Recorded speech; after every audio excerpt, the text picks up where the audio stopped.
What is up, League of Legends and Jesse?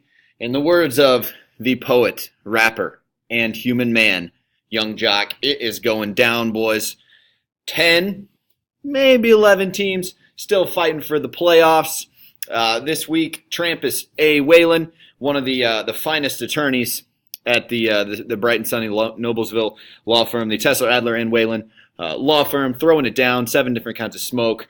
Any legal trouble you get into, hit them up, slide into their DMs. Trampus in his 75-inch newly installed television and mounted because he's an adult will take good care of you. We're also brought to you this week by Tyler, who is photographed, if you are looking here, as the little pussycat. Tyler really does nothing for us, but we do love him, and we root for his success in most realms of life. A little bit different this week, guys. As you can see here, have put together a PowerPoint, which will take us through what exactly we're looking at. So 3 teams, I like to say they're sitting pretty. Jason and Michael looking like they will have their buys. So there you see Frodo Baggins, as well as the big red Michael Mitch there, pictured with Robin Lopez and some other redhead. And then Trampus. Trampus needs 1 win the rest of the way. Thankfully for him, he gets to play Joey next week. So that you like to think he's going to get to 7-6. We'll get in the playoffs. So 3 teams probably in there. Congratulations to those individuals. Atticus Finch, maybe even a better lawyer than Trampus. The 5 and 5s. And I'm actually going to read these in the opposite order. Tyler Backside Johnston, you see him photographed there, has 1,088 points for. Marcus Mayo, Anthony Kelly, 1,003 points. And the Butt Buddies, 985 points. The reason the points are there is, again, there are 7 teams, basically, fighting for 3 spots. So those points will matter. Okay, they absolutely will matter. The schedules for those teams the rest of the way. The Butt Buddies play Jason, and then Adam Foster, and then Tyler. Marcus plays Tyler, and then Nathan, and then Patrick. And Tyler, Simply Simple Victory, plays Mark, and then Jay, and then Danny. So what you'll notice, a lot of teams that are fighting to survive are playing one another. So really, for especially these 5 and 5 teams, and as well as some of these 4 and 6 teams, their fate is in their own hands. Now, Pat and Jesse, who are 4 and 6, notice their points for. Okay, so they probably need to win out. Yeah, I'll go ahead and give you their schedules as well. Jesse plays Foster and then Tyler and then Nathan in week 13. Patrick plays Joey and then Adam Brandt and then Mark. Adam Brandt is also on this list, and you notice his points for. He's really had an incredible year. We'll touch more on Adam later, but pretty much his entire team he drafted. Until this week, he had made 1 roster move the entire season. Interestingly enough, it was Case Keenum he added in free agency. So I think he made a couple more moves this week. But until this week, he had drafted 15 of his 16 roster spots. So Adam, his schedule, he will play Juice Me Up and then Patrick and then Joey. So certainly you like a lot of that schedule anyway for him. And Juice Me Up will play Adam Brandt and then Mark and then Jesse. So very much, again, these are teams that, especially the teams that have north of 1,000 points, teams that control their own destinies, and that's really all you can ask. So it's going to get crazy. I don't remember another league where in week 11 there were 10 out of 12 teams still alive for the playoffs. Generally, you start in week 14. So with 3 weeks left, it's a very cool situation, is what it is. So congratulations, and then not to be left out, but James, I'm a little Bish McClung. Some of you know him as Joey. He should just, stick to the craps table there. Recently just traded his 2 best players for Saquon Barkley. What the reasoning for that was, not exactly sure. Maybe he wants to keep Saquon Barkley in the first round next year as a top 6 picks. And then Adam Wesley, Regina, Douglas Foster. You see him, the bulldozer there. He actually still has an outside chance. So he needs to win. Needs to win out, but more importantly, or just as importantly, he needs to score a lot of points. And he's not in an ideal points for situation. He's been let down by a lot of players who generally you can count on. And we'll get back to Adam later because he has one of the matchups that we are going to need to analyze. But Adam's schedule, again, he does have a chance to play spoiler at the very least because he has some good players and he can certainly do some damage. Certainly some good running backs, and just wasn't Adam's best year. The pivotal Week 11 matches. We're going to try to focus this a little bit more this week. We have the Mighty Midgets, Adam Brand against Juice Me Up, 2, 4, and 6 teams. We have Mr. Luckbox, who is 3 and 7, but he will take on Shake and Bake. Jesse, perhaps in a must-win scenario due to his points for not being elite. And then Mark's team name, which I believe is Never Simple something, mocking Tyler, the fact that Tyler claims to live a very simple life. Perhaps Mark is slandering that concept, and I didn't hate it. Simply Simple something, S to the third, Simply Simple victory, another important match there. Again, 2, 5, and 5 teams taking one another on.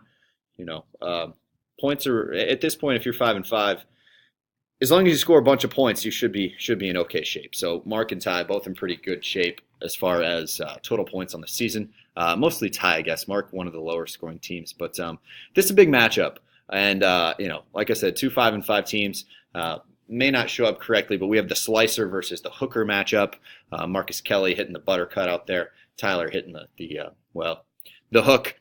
And here's what we have. So you can see the projected totals there. Sometimes I don't make a whole lot out of those, but similar to what a lot of people do with the love and the hate, I'm actually going to do that this week for these 3 pivotal matchups. For Mark, I really love Alex Collins this week, somebody who I generally do not. I just think at home against the Bengals are bad. A.J. Green's not playing. Could see some short fields. Last I checked, Andy Dalton is still the quarterback of the Bengals. So, DFS, interesting strategy. Maybe you play Alex Collins with the Baltimore defense to kind of bring that back there. I also really like Corey Davis. And the thing for Mark that's kind of tough for him this week is his team is led by those 2 receivers, right? Antonio Brown and Adam Thielen. And really the wild card, and in my opinion, what he will need to have happen is we have this question is, does volume outweigh a tough matchup, right? So like Antonio Brown and Adam Thielen will probably see 15 targets perhaps, especially if those games are competitive, and or they're behind, which is even better for receivers. But that's tough coverage, at Chicago, at Jacksonville. That's no joke as far as matchups go there. So that will be interesting, and I think that puts Mark in a tough spot here. But if he is going to win, I think that those matchups are going to be pivotal for him, and he needs those elite receivers to get the best of those elite secondary situations. I don't love Mark Ingram's spot this week. I just I don't know. I don't know what to feel about that game. I think Philly's defense is better than people think. Mark Ingram gets a lot of touches when they get ahead a lot. I think that'll be interesting. For Tyler, really like Todd Gurley, obviously always, but I made a comment that the dude could score 4 touchdowns. He really could in that game on Monday night. Wow, what a game that's going to be. A lot of the season kind of bled, but that's going to be a big one. Also like Devin Funchess this week for Tyler at Detroit in a dome. It was kind of a weird week for Carolina last week. I think Cam gets the receivers involved a little bit there. Maybe that's some own bias on my part. And I think Keenan Allen's could be the week where he really has a good game. So good luck to both of these teams. I think this will be an interesting one to watch. And again, I think with the quarterbacks, it looks like probably being in a little bit of a wash situation here. Might like Wentz a little bit more than Trubisky at home against a decent Minnesota defense. I think it is going to come down to largely, can Mark get big games out of Thielen and Brown? And certainly there are worse players to count on there, Mark. So we have the house versus the sucker matchup. Mr. Luckbox against Shake and Bake. Tell you who I love here in this one. For Adam, I like all 3 running backs, but especially Hunt and Lindsey. I think these are good opportunities here for them to see some volume and, again, maybe get into some games that could be pretty high scoring. Certainly, Lindsey may be a little limited by poor quarterback play, but those are my 2 favorite upside spots for him this week. I also like the Baltimore defense a lot at home against Cincinnati. I don't know that a lot of people are picking on that spot, but it's one that I might just attack there. Baltimore's defense hadn't been playing as well, but I believe they're coming off a bye too, so kind of like that. For Adam, I don't know what to think about Dak. It's a great situation, but it's Dak Prescott, so I get it rolling the dice, and I support the play as well. But maybe a little curious there. For Jesse, you got to like the running backs up top, both in just phenomenal matchups. You don't get much better matchups than Diddy and Zeke against Oakland at home and at Atlanta. Certainly like that. And then for Jesse as well, I really like Evan Ingram this week. He's kind of been underutilized. Beckham's been whiny, but I like Evan Ingram. I think this is a huge opportunity for a huge game for Evan Ingram to finally, who really hadn't been very good, opportunity for him to maybe get down the seam. Which really is where they need to start using him. Not that they are playing for now, but And then, he's got Gregory the Leggery in that Monday night game as well. For Jesse, I don't know what I feel about the Saints defense there against Philadelphia. They're at home, I guess, maybe get a defensive touchdown. And I'm kind of hating on Lamar Miller this week at Washington. I just don't know. I think that game kind of becomes a little bit of a garbage game. This, for me, my matchup, and I got a lot out of Aaron Jones last night, so thank you, Jesse, for that. I also have the lock of the week, Harry Butker, on Monday night, kicking at the Rams. For me, this one, here's what I fear. There are 3 players on Adam's team who could go absolutely ballistic. And one of those is a running back who is really Cam's number one receiver in Christian McCaffrey. The other 2 are Brandon Cooks and Travis Kelce in that same game Monday night. So I will certainly be sweating out that game.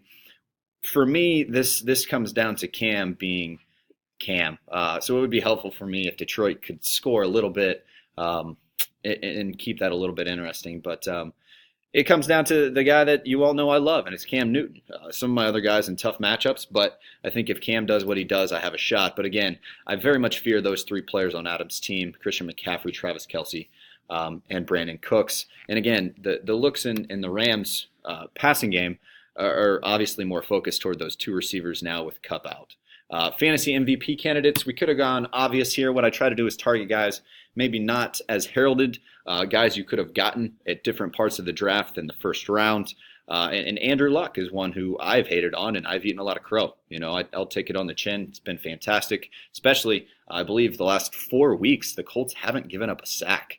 So credit the offensive line a little bit there too, and Luck getting rid of the ball a little faster. Adam Thielen, an 8th-round keeper, and then James Conner, a guy who, man, what can you say? I mean, he has been every bit as good as Le'Veon Bell was in that offense, and we can support that with numbers.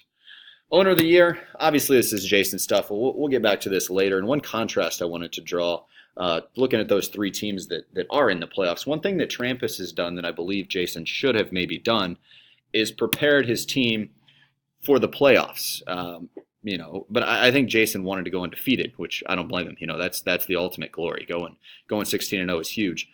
But if you look at what Trampus has done, he has built his team for the playoffs. And that was something that, Jason has these running backs. The best running back core award goes to him as well. But you're so weak at receiver, and, I don't know. There are just a lot of different approaches. But to me, if I'm good enough to get in the playoffs, I want to make sure I'm good enough to be unbeatable. And that's, if you're in a situation where you're in the playoffs, you got to build. You got to build. You got to look at matchups, and you got to say, hey, I want to throw a lineup out there that, if healthy, can't lose. So Jason certainly has that lineup as well, right? But came into the season just with great keepers.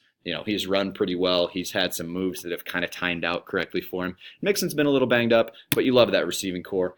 Jason also, possesses those running backs. Best wide receiver core. Going to give an honorable mention to Mark here after the trade for Antonio Brown, but without question, it is Michael Big Red, Mitch, Julio Jones, Tyreek Hill, and Robert Woods, who, frankly, they're top 8 receivers weekly the rest of the season. He has 3 of them.